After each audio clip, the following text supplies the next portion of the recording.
Here we are in the new studio. It looks absolutely amazing. My wife did such a good job painting. She painted the walls, the ceilings, the moldings. Everything is a brand new coat of paint.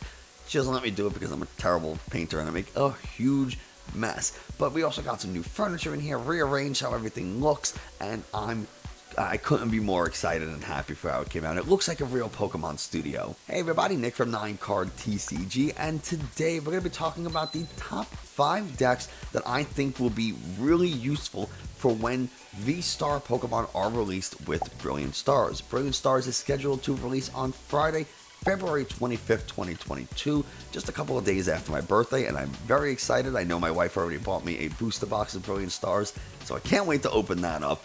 And yeah, I think the set is going to be really cool. There's going to be some character rares in there. There's going to be the new V-Stars, which we'll talk about. But before we do get into all of that, if you haven't already liked and subscribed, all that kind of stuff, it tells YouTube this is a good video and that other people should watch it. And I want 2022 to be the year that someone gets into the Pokemon trading card game. All right, ideally it'd be someone who has never played before and wants to or used to play and has been out of the game for a while and needs a reason or a way to get back in. So I'm giving away what I'm considering a competitive starter kit. We're doing the Single Strike Urshifu VMAX League Battle Deck, a box of Dragon Shield sleeves, a deck box, an Ultra Pro playmat, damage counters and dice, status condition markers, everything you need to start playing today. And by today, I mean the day that you get the stuff in the mail if you win. Now, how do you enter? Leave a comment on this video. The giveaway is going to be drawn. The winner is going to be drawn on January 5th at 12 p.m. Eastern. So, if you put a comment on this at 12:01, January 5th Eastern or later, you are not eligible. All you have to comment, you can say anything you want, but you do have to leave your Twitter or Discord handles so that I can contact you outside of YouTube to tell you you won. Because one, people don't respond to comments. Like if I say they won and they don't watch the video or whatever. So I need a way to get in touch with you, and I also don't want you to give you like your address over YouTube comments because it's public. So I need some way, and I'm choosing Twitter and Discord handles. You can do either one. Some way I can get in contact with you. You have 24 hours to answer my announcement that you've won. If not, I'm pulling another winner. All the rules and information for the giveaway are going to be in the video description. This is, of course, is for the US only because I have to ship it, and shipping is really expensive international. So unfortunately, because I'm not sponsored and I'm paying for all this stuff out of pocket, I can't ship outside of the US. So there we go. There's the contest. Good luck to everybody, and I hope to see you at some tables in the future. Now, with all of that out of the way, let's start talking about Pokemon V-Stars. Pokemon V-Stars are evolution of Pokemon V, and they have V-Star attacks or abilities, and we haven't gotten an official ruling, but it does seem like if it's an ability, Path to the Peak will turn it off. However, V-Star attacks are different and are not turned off by Path to the Peak, so you don't have to worry about that. V-Star attacks can only be used, or the abilities can only be used once per game, similar to GX attacks. So once you use that V-Star whatever, that's it for the entire game. I absolutely love this. I think it's a really cool mechanic.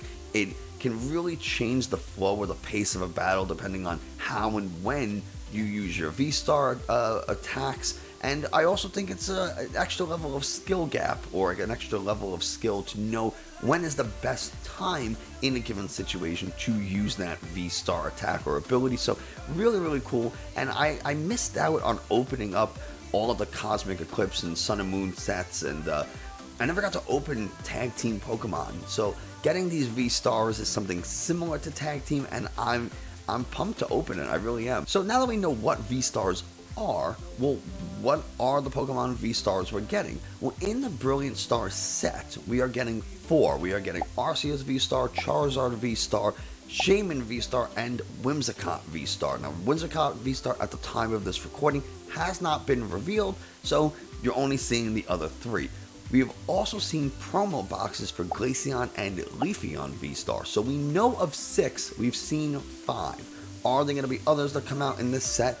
I mean, I doubt they're going to have, they're not going to advertise if there were more, because they want to sell the set, and VStars are the selling point for the set for the most part. You are going to see some character rares from the VMAX Climax set that came out in Japan, so you'll get some of those, but we are getting a special set later in the year, in like June or July, that'll have more character rares. So if you don't see the ones that are your favorites in Brilliant Stars, don't worry, they will be coming later in the year. On average, VStars have between 250 and 280 health. Could that change? Yeah, sure. These are just the first 5 we've seen, and so, but it gives us a really nice idea of what to expect and what numbers we want to hit damage-wise, and it's also not a terrible step up from Pokemon V, which often have between 200 and 220 health. So to go up to 280 is pretty significant. Now, the decks that we're going to be talking about, I think they are current decks that all provide really good attacks for that 250 to 280 range, that window. So that's why I kind of picked these. There are a few that you can definitely make the claim for they should be included in this top 5, and you probably won't be wrong. So this is obviously not a definitive list, it's just my opinion based on the extremely limited information that we have. So what decks are they? Well, the first one I think we can talk about, and this is in no particular order, is Inteleon VMAX from Fusion Strike. It's gonna 2-hit KO VStars, mostly because it has this healing, the attack, whatever, I forget off the top of my head. It does 70 damage, and if you return it water or any energy from it to your hand, it does an additional 70. So you're doing 140, which means you're going to be 2-hitting VStars, 280, exactly what we need to see. And you have things like Cheryl for healing, the double gunner ability to put pressure on bench Pokemon. I think once Pokemon V-Star are released and we start seeing more of them and a shift away from 3-prize VMAXs, Inteleon VMAX is going to be a really good option. The next potentially really good card is, of course, Mew VMAX, because it's really good. Free retreat, ton of draw. It does native 210 with Technoblast plus Power Tablet, so you could be gusting up opponents' Pokemon V before they evolve, taking knockouts, and you can also dig for those Power Tablets to hit easy 2-prize knockouts on Pokemon V-Stars, which I failed to mention. V-Stars are 2 prizes, not 3 prizes. Another really good option is Rapid Strike Urshifu, just because it's going to be doing 180 to 2 benched Pokemon if you have Scope and Passimian. So that's really solid. Then next turn you can just Gale Thrust for the knockout. You can just back-to-back G-Max Rapid Full if you're playing the Melanie version. So I mean, now you're taking 4 prizes, 2 turns, and that's just, it's likely to be game over at that point. Plus, there are some variants that run things like Cheryl, but not so much with the Melanie version. Quick Shooting Inteleon is another really good way to put extra pressure on your opponent's Pokemon, something that Rapid Strike Urshifu does really, really well very quickly. It's actually a little frightening how good Rapid Strike Urshifu is, but the presence and popularity of Mew keeps it from being too oppressive and just the overall dominant best deck in the game, which it may actually be if it wasn't for how good Mew is. Another deck that is starting to see a little bit of a resurgence, considering how popular Mew is Eternatus VMAX. Now, Eternatus VMAX has the Dread End attack, which does 30 damage times the number of Dark-type Pokemon you have in play. But it has the Eternal Zone ability, which lets you fill your bench up to 8 instead of 5, so you could be hitting 30 times 9, which is 270, slap a Vitality Band, and you are one-shotting the biggest V-Stars that we've seen yet. Really, really cool, and I mean, pair it with things like Umbreon for gusting, pair it with things like Crobats for, good draw.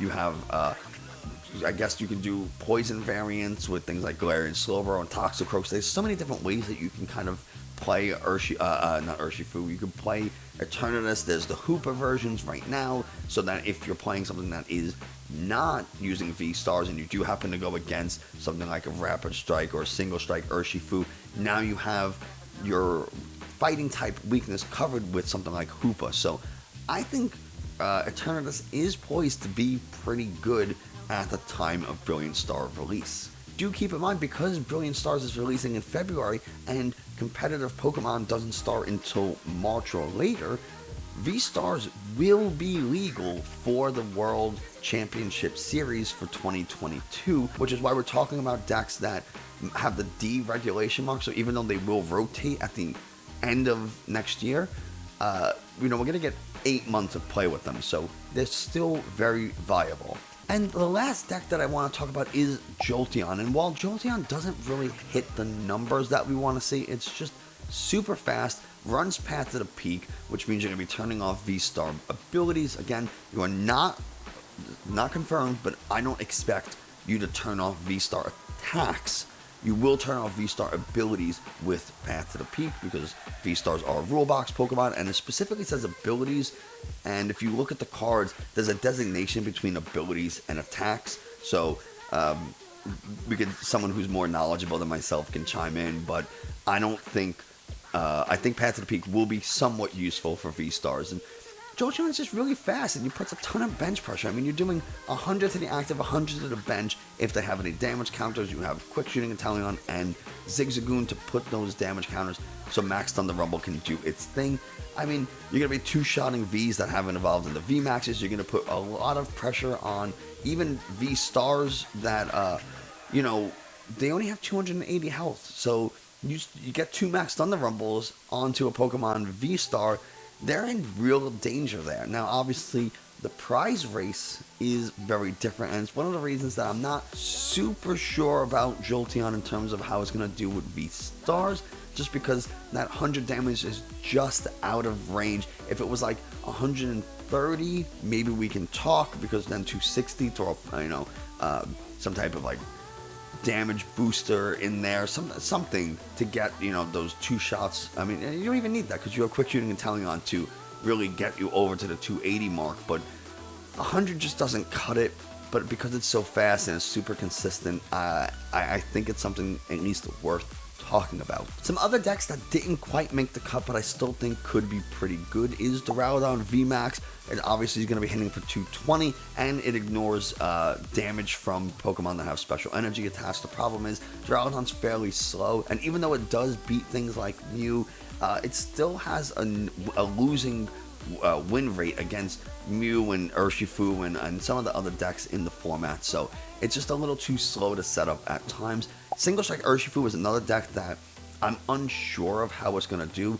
The Urshifu VMAX hits for native 270, which means you are going to be taking one-shots on anything in the game. However, you have to discard all those energies, and your reliance on Urn of Vitalities is so much higher, because V-Stars are only 2 prizes. So instead of having to G-Max one blow twice, now you have to do it 3 times, or you really have to start being very smart about your attacks and gusting up Pokemon Vs, and the prize trade becomes a little tricky. You don't necessarily need Urns, because you only need 1 Single Strike energy to do 290, but then you do have to get those other 3 energies on manually, which means it takes a little while to set up. But you can Single Strike Roar to 1 Urshifu VMAX while manually charging up a second on the bench, and then there you go, 2 G-Max 1 blows, and you still don't need a ton of Urns. So maybe, but not 100% sure. And the last one that I think could be pretty good is Victini. Disruptive, Crushing Hammers, Fan of Waves. It's going to run Path to the Peak probably, and it just is really fast, and it's going to hit 220. I mean, what more could you want? You're going to get 2-shot no matter what, and you're in a spot where they're going to be dusting up Pokemon V and just putting a ton of pressure really quick.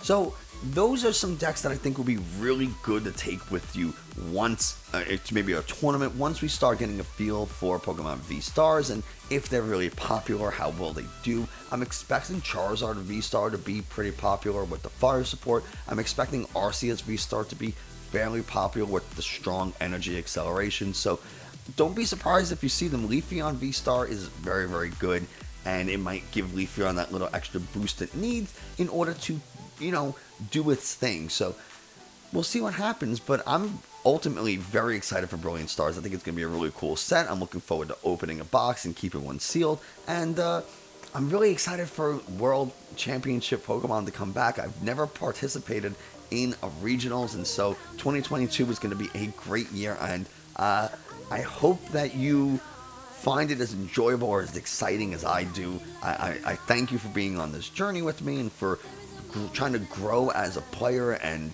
be a part of the Pokemon community. It means so much to me. Thank you very much for being here. And if you, like I said, if you want to participate in this giveaway, just leave a comment. Give me some method of reaching out to you, Twitter or Discord.